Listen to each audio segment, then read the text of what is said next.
Hello there everybody, my name is Masterofroflness. Welcome to the first part in our Let's Play of Endless.Legend, a 4X strategy game that's recently come on Steam Early Access. Now, you may be asking yourself, what is a 4X strategy game? Well, they're basically games that take place around 4 core concepts: explore, expand, exterminate, and exploit.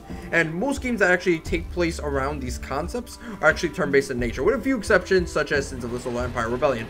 Now, Endless.Legend is very different from a lot of 4X strategy games, in which instead of taking place in sort of a very sci-fi-ish universe, it actually takes place in a pseudo-sci-fi, pseudo-mythological universe with centaurs, demons, Grim Reapers, yeah, actually Grim Reapers, and sort of sci-fi-ish units like insectoid necrophages, which is actually really cool. And yes, I said necrophages, so basically they're also undead at the same time. It's awesome. It's completely awesome. In fact, you know what's also awesome is this little title screen right over here. Look at how gorgeous it is. This guy going Darth Sidious all over our little Luke Skywalker protagonist over here. Well, actually Luke Skywalker isn't a chick, but I digress. Anyway, I'm gonna start up a new game. I did already have a pre-established game beforehand, but I want to give you guys the whole shebang. So right now we're gonna play as the Necrophages. They're kind of like what I said beforehand, the half sort of alive insectoid race, half dead race of units, so to speak. And as you can see from the description, a hive people that survive by ingesting or converting others as they infect with their plague. So essentially they're dead. The necrophages are scavengers and survivors. They would be similar to traditional zombie plagues, infected, undead, etc., with a Pirates of the Caribbean kind of feel, in that they are quite happy being what they are. Yeah, so basically necrophages are pretty much half dead, half alive insectoids, which actually act much like the Zerg in that they consume and sort of assimilate other people into their hive mind, and also kind of like the Borg in that they consume everything they touch and then sort of expand upon the already pre-established cultures and technologies of the races that they've conquered in order to better themselves in battle. So they do have a couple of weaknesses and strengths that I will go over when we actually get into the game. Anyway, you could also invite players if you want to, but I don't have any friends, so I can't really invite them. We're gonna play with 4 other opponents because, you know, it's a pretty good sort of size to start off with. And also we're going to play on a large world map, Pangea, Terran temperature, which allows us to play with a whole new set of biomes, such as winter sort of biomes, which are primarily just focused around tundras and snow. We have deserts, and then we have also a couple of forests here and there. So basically, it's a traditional Earth map. We'll have a normal region size, and that's pretty much about it. The game is also divided up between minor factions as well. So not only will you see these AI empires, but you'll also see minor factions as well occupy the map. So let's start up the game. Look at this guy right over here. He kind of looks like a tree man, so to speak, because he has bark coming out of him. Like, look at this. Bark is coming out of his ear. Instead of earwax, it's actually bark. This is just super cool. And over here, we have these little coolish robotic type looking units. They look robotic. They kind of do. They kind of look like the golems in Hellboy 2. You know, those giant golden units that are robotic and kill everything in sight. But I'm probably wrong in that regard, actually, in that they're not actually robotic. So let's see. We're going to click on this little thing right over here, and this will allow us to see all of the tiles and all the resources that are around us. We have clay right now, which will give us more production, more food, +1 gold. We have a couple of mineral rich tiles, which will allow us to actually get a lot of production and a lot of good food, actually. We have escaped specimens, hardy beasts from the roam the area, valued not only for their meat but for their tough bones and thick pelts. So +1 food, and +2 production, and +2 gold. So that's really good. Anyway, we have Feed on Bones the second, the great and glorious Feed on Bones, who will lead us to glory and to conquest of other infidelic and lesser beings. Infidelic. Do we worship a religion, actually? Because if I just said infidelic and we don't actually worship a religion, that would be really awkward. So anyway, let's go ahead and found our city, and we do so like this right over here. It will highlight all the tiles that we have sort of available to us. And right now our little hero is going to be just chilling out right over here, just chilling like a villain. In fact, we do have 2 units at our disposal to sort of utilize to scout out the area, so let's just do so right now and go for those tainted ruins, or untainted ruins rather. So let's move out, and we do have our hero leading the force. We get 40 gold. That's pretty good. That's actually really good. So right now our hero has 72 health, 24 attack, and right now he has a 4 speed currently, so that's pretty darn good. We do also have 2 foragers at our disposal, which is awesome. Anyway, Cryomatic Land. Ooh, a lot of good production, a lot of good science. Anyway, before we continue, and before we actually go for those ruins right over there, let's go ahead and look at our Empire's sort of abilities. Oh, whoops. There we go. Alright, so right now the Necrophages actually are agriculturally challenged, which means they have -1 food on terrain with food, which is really, really bad for food production. So right now, we're going to have to deal with that problem straight away. We have Will of the Hive, which allows us to get +4 attack per declared war on unit, which is pretty good. We have Fast Epimorphosis, which allows us to have 5% health regeneration. So kind of like Zerg units in that if we escape from battles, we can kind of just like heal up by ourselves. We don't have to wait, which is really good.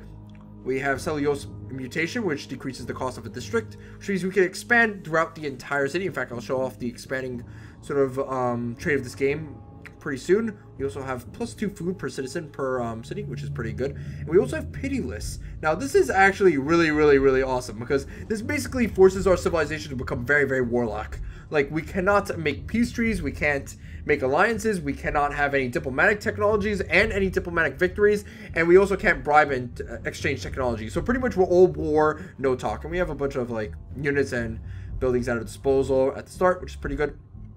Now, like I said beforehand, we can assimilate minor factions, and this will allow us to pretty much use their units that we assimilated. So let's say we find a Grim Reaper faction. If we assimilate them, then we can use their units. Pretty much like that. Anyway, let's move to the ruins right over there. Oh, right, we forgot to choose our technology. Silly me. So right about now, we're going to choose seed storage so that we can try and get some more food. This is going to be very important. Oh, look, our first quest. So we have to find and destroy the boss village in the region of Gildren. And look for dissidents and refugees in the Untainted Ruins. So right now, we're in the Kala region, so we're going to have to go into an unoccupied region, so to speak. Which kind of sucks. By the way, if you couldn't tell already by how movement is done in this game, basically if you want to go over and move across the map, you have to do so by right-clicking and then sort of just like releasing the right mouse button, and then afterwards your unit will move out, much like in Civilization 5, across these tiles. However, unlike in Civilization 5, in order to go over to ruins, you have to right-click on them, and then afterwards go onto this little army interaction mission right over here, and then it will give you the gold, and then afterwards it won't actually waste any of your movement points. You can actually just continue on your merry way, which is really cool. And unlike in Civilization 5, cities also have a pre-established border right over here. This entire border known as like Kala, or this entire region known as Kala, you can only like have these tiles right over here. You can't actually expand these blue tiles any more so. And over here is your city, so to speak, which occupies Kala. And you could expand the city all over this region over here, but you can't actually expand the region, which is actually quite awesome. You can actually increase your army size. Well, not your army size, but your empire size, and then afterwards, like, conquer a neutral region. Like, let's say I build a city right over here. I can conquer this neutral region, but this will only expand my empire, not really the region known as Kala. Which is quite interesting. Really interesting. Minor factions can also occupy your regions as well as these ruins, so that's also something to keep in mind. And we have more Untainted Ruins, so let's just go this way. Get more gold, that's really good. This will actually allow us to maybe even speed up some production. Oh my god, I forgot to actually get production.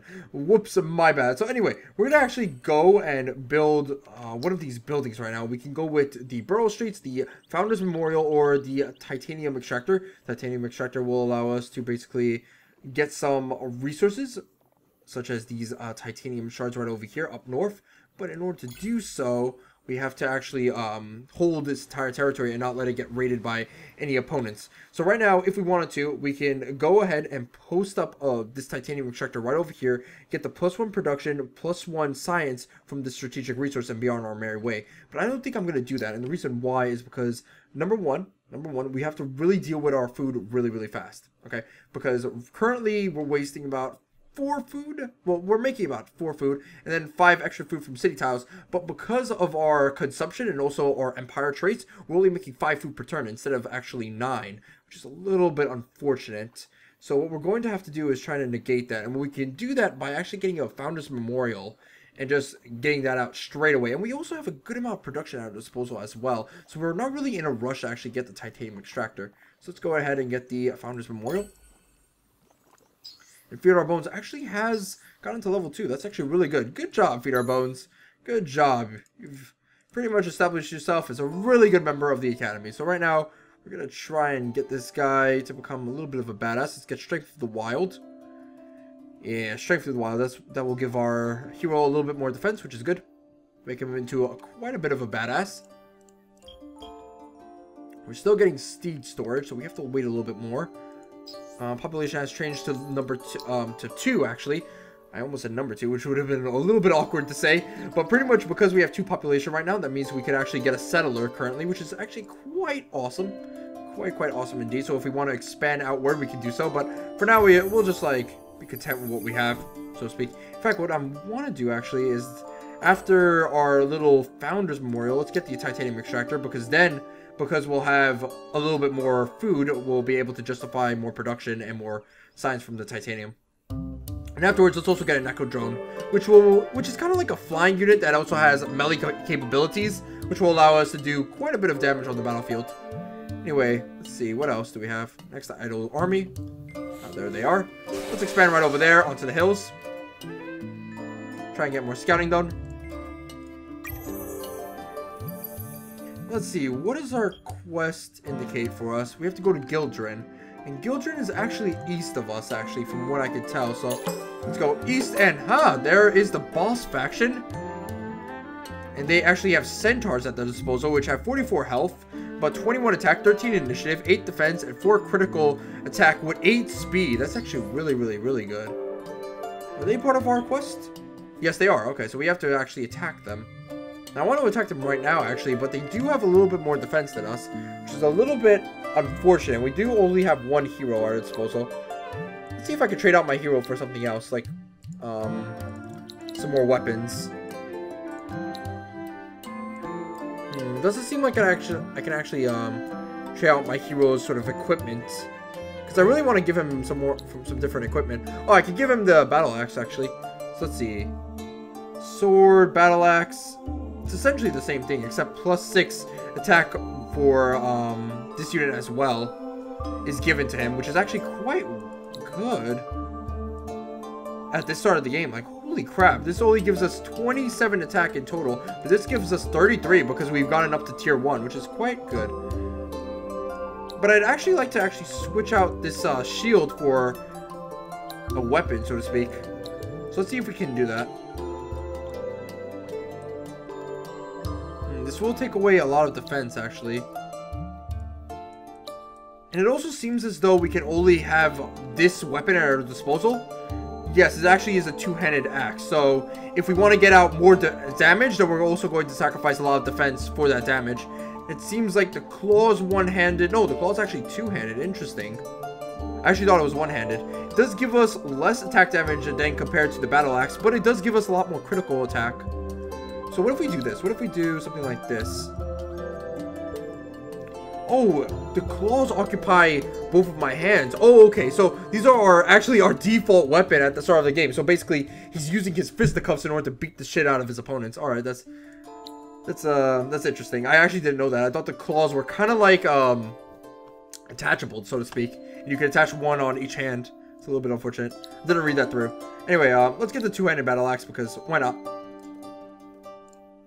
More damage is always nice. So right now my unit's a little bit more threatening in terms of, like, you know, being able to dish out the pain.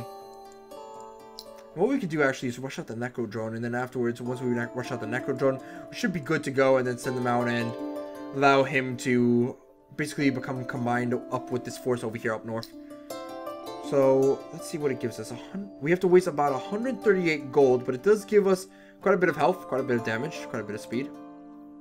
Let's end our turn, actually. Let's see if maybe the production is lessened because we finish up our building. And it actually is. Okay, that's good. And right now, as you can see, because of our little Founders Memorial, we are able to actually get 7 food per turn, which is really good. Okay, let's take out the Titanium Extractor, actually. Now, let's try to take him out of the equation. Yep, right over here. And that is going to shave off a few turns from our Necro Drone right over here. And will allow us to get it for free, which is good. So then afterwards, we can get the Titanium Extractor when the Necro Drone is done. So that's good. Alright, so let's save up some money. Why not? Saving up money is quite good. We can continue moving on and trying to scout out the terrain, see what's up. Seed storage is going to take 5 more turns for completion. Oh, whoops, I forgot to move out my army. Sorry. Let's see what's going on over here. Whoa, what the fuck? Why the fuck is the Hydra from Hercules here? What's going on? Whoa. Whoa, Hydra. Whoa, buddy. Whoa. It's a vine snake. No, that's a fucking Hydra from Hercules. Oh, it doesn't actually have that much damage. 5 defense, 3 initiative, but 9 critical strike. And has circular attack as capacity. So that means he does have an ability at the start, which will allow him to actually maybe try to kill me. What does circular attack give him? Oh, shit, I can't look at it. That sucks. What do we have, actually? We have Last Stand, and we have Slavery. Oh, okay. Alright, so we're racist, and we don't die. Alright, that's good. Let's see if he'll attack us. Please, Hydra, show mercy. Thank you. Oh, we have to go for those ruins. Hopefully the Hydra doesn't go for the ruins. Alright, let's move right over here. Ah, gold. Nice. I wonder if we could domesticate him. It's like a pet. You know what? That would be cool. Hydra as a pet. Bye-bye, Hydra. We're not going to touch you. You're a little bit dirty. Mama always told me not to talk to strangers. Ah, god damn it, Hydra! Alright, let's go and show off the battle map in this game right over here. So, right now, we're going to fight off against the Hydra. I can't escape right now, which kind of sucks. But that's definitely okay. In fact, I think I had the battle on automated accidentally. It's a little bit suckish. Oh, no, wait. It's actually right over here. So, I just totally minimized it. Okay, that's good. So, let's go on manual. Let's fight this battle ourselves. Mono y mono. So, we have our badass hero right over here. We have a couple of our units. You know what we're going to do? We're going to hide into the forest because that will give us a lot of defensive bonuses. And basically, we're going to force the Hydra to come into this forest, which will also give him a defensive bonus, will allow all 3 of my units to attack at the same time, which is really good. Okay, we're ready. And we're going to tell all of my units to target the Hydra when he gets too close, which is good. In fact, I'd rather actually have them sort of retreat back a little bit more. Yeah, so the Hydra comes to us. Anyway, let's move back. Because again, I want the Hydra to come to us. I don't want us to come to him. Because this is flat terrain. This won't give us a bonus. Yeah, come on. Come on, Hydra. Okay, my unit's going to move forward. Because essentially my units are automated to act like that. Due to the fact that, well, it actually isn't my turn yet. And now finally it is my turn due to the fact that, well, one turn has actually passed and the Vine Snake was able to move out, or the Hydra was able to move out, and my units were able to move accordingly to the Hydra's sort of attack. Anyway, let's see what we can do. We can attack right now and just like go ham, essentially. Or you can move a little bit closer to the Hydra. You know what? Currently we can just attack. So let's just go and send in all of my units to attack. Just chase down the Hydra. Wow, that's a good amount of damage. 24. That's actually amazing. He's going to move out a little bit closer. And we're going to be able to kill the Hydra. Bye-bye, Hydra. Haha, sucker. Your multiple heads are now mine. And we did a good amount of job with that entire battle. I think my army placement was a little bit too stupid in my honest opinion. I actually had my units like sort of form up a little bit of a train behind my leader, so to speak, which is something I didn't want to do. I wanted to get all exposed and up in the Vine Snake sort of grill, so I should have actually put one unit right over here so that when the units are moving forward closer to the Hydra, they can be at a good range to actually go ahead and attack and support my leader. So that was a little bit of a risky maneuver. If the Hydra was a little bit more sort of powerful, then he would have been able to kill my leader, and that would have been bad news bears. Anyway, let's move out. We're back to the boss village because, you know, we got to get a little bit closer, so to speak. And right over here, I can see that there are a couple of units outside of our little city. They have 24 attack, 37 health. But good thing we have the Necro drone being built. Hopefully they do move out and stay moved out. Alright, let's just build another Necro drone just in case they ever come back. Anyway, we have a new army, which is good. In fact, we assign a hero.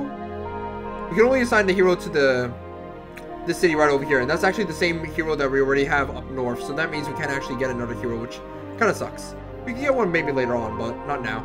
Anyway, let's move up the Necrodrone. Because the Necrodrone has 6 movement, it will take him a faster time to actually get up to my leader, which is actually really good. Anyway, we have the Delvers right over here. Where are they? Oh, they're east of us. Okay, so that's something to keep in mind.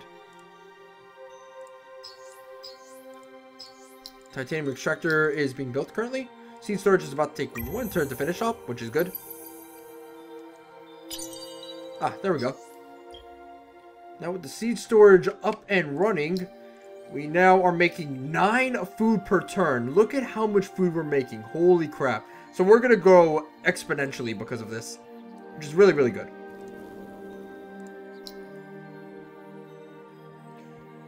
And you know what? Soon we should actually get a burrow street so that we can try and claim all of these mineral-rich resources right over here.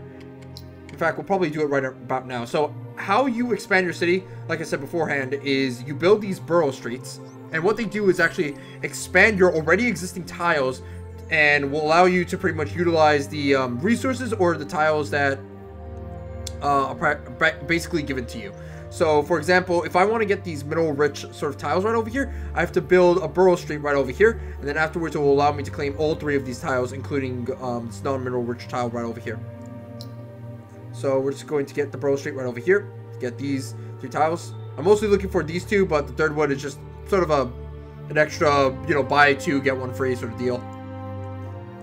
Now, unfortunately, I can't do the same thing for the moss pearls because of the fact that, well, the moss pearls are actually outside my territory for the time being, which is a little bit unfortunate, but I can do the same thing for the Earth Tower. So maybe what I want to do is go up north, then continuing going up north until I get to the Earth Tower, and then the exotic.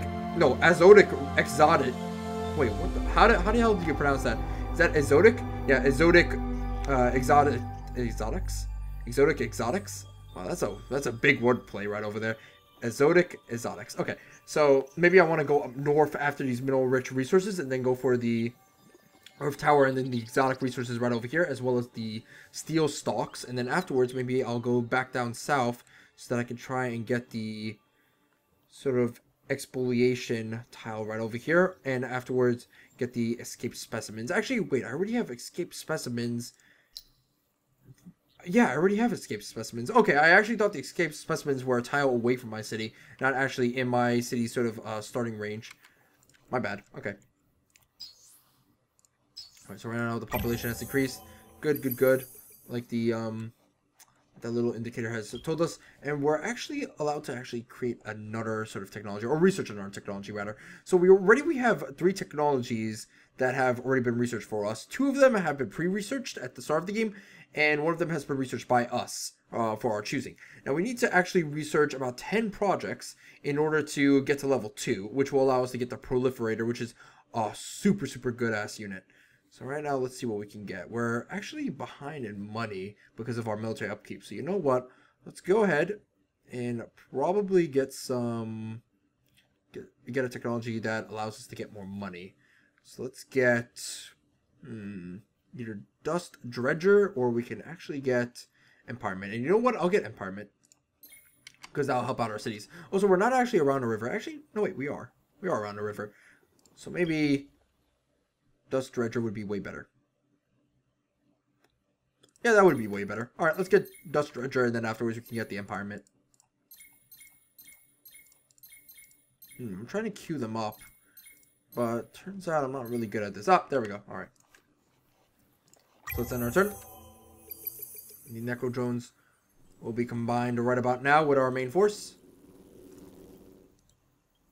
There we go. Okay, so we have 3 awesome-ass units currently at our disposal. In fact, 4 awesome-ass units with the leader as well. It's a little bit strange, but the leader isn't healing up as much as he can. So he took a little bit more damage than I actually assumed otherwise from the whole battle with the Vine Snake or the Hydra. But he is healing up, though. So you know what we're going to do? We're actually going to go ahead, search out for more ruins, and pretty much just waste time and wait for our ruler to heal up. Well, not our ruler, but our hero. Glass steel deposit. Okay, something interesting to look at later on.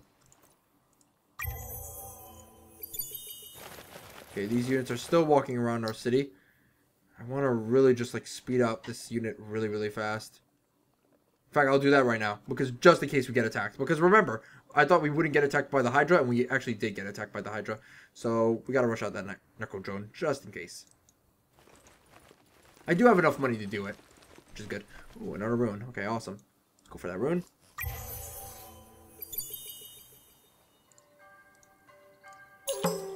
Ah, and look at this. A minor faction is actually found for us. The Eryxis. The Eryxis? Yeah, the Eryxis. Which actually houses the Vine Snake. Ah, we can domesticate the Vine Snakes now. That's actually really, really good. Okay. With a hero-led army, loot as many treasures as you can within 15 turns. Use a hero-led army to search the location indicated on the map. Reward 20 emeralds. Ooh, that's actually really, really good.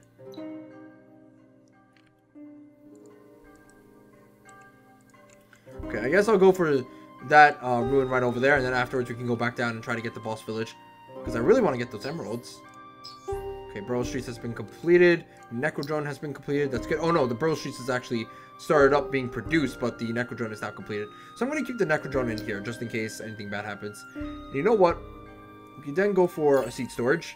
Try to get out more food production. Then after we can go expand. I'm not doing a good job at the Necrophages. I'm actually not expanding as much as I should. Ooh, nice. We get another quest. Use a hero-led army to search the next location indicated on the map. So we get Dirty Adamantium. Adamantium, isn't that the shit that Wolverine has in his claws? It allows him to pretty much stab people? Yeah, it is. So we're getting Wolverine metal? Oh my god, that's so sweet. You know what? I cannot wait for Wolverine metal. And we found out the Adventurers. That sucks. Oh well, I guess we can actually go back down. Because the quest doesn't sort of end until about, I don't know, 13 turns. So we're pretty much good to go. We have enough time. And I want to show you guys a battle with the boss village before we actually leave and end this part.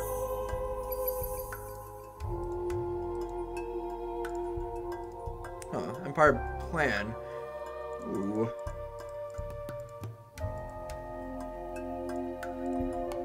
So now we're allowed to actually do this little Empire plan sort of little mini game, so to speak. Well, not mini game, but use this Empire plan sort of tab that allows us to actually plan out what we want to do with our Empire. So we can get +3 gold per turn, or we can get +25% unit cost reduction, or we can get +20 science, or +33% building buyout reduction on city.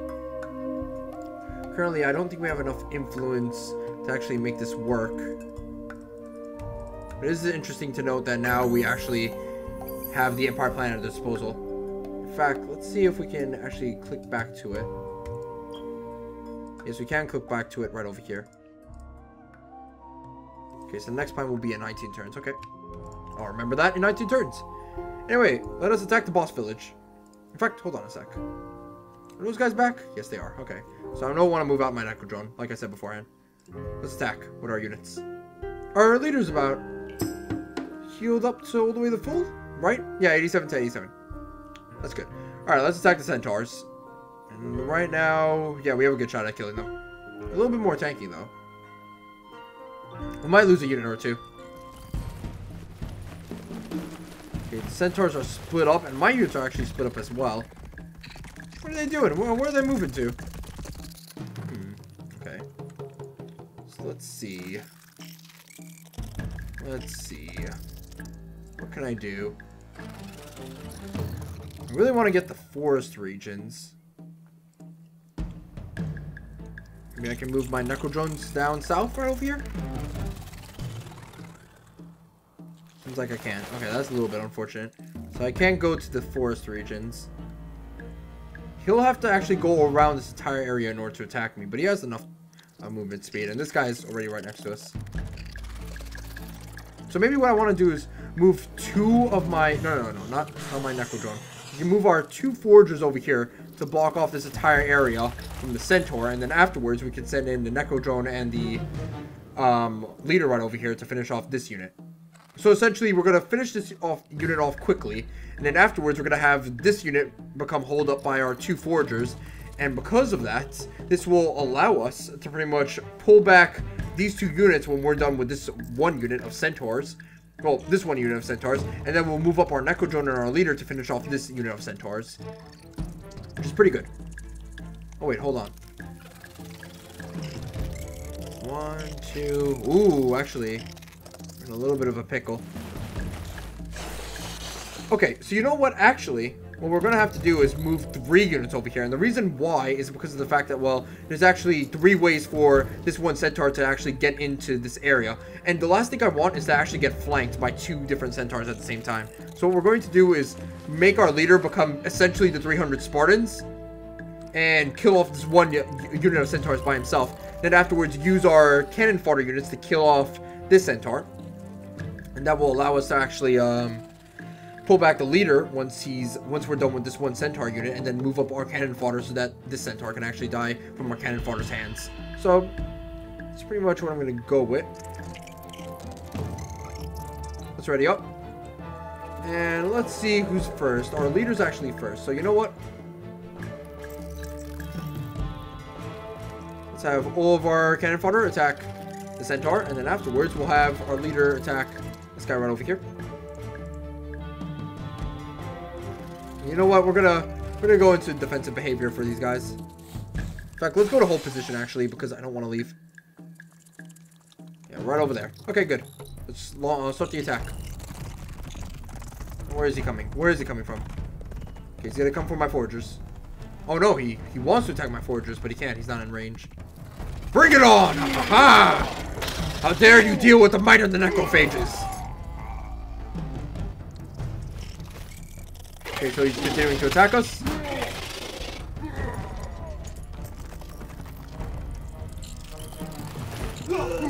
He's going to attack our forgers.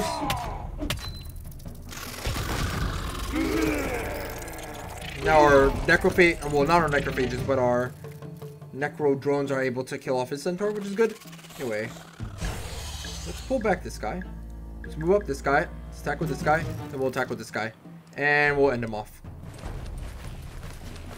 Hey, you! How dare you attack my people! Roar! I will club you with my battle axe. That was pretty much a really, really good battle. And we're able to conquer the little centaur people. That's awesome.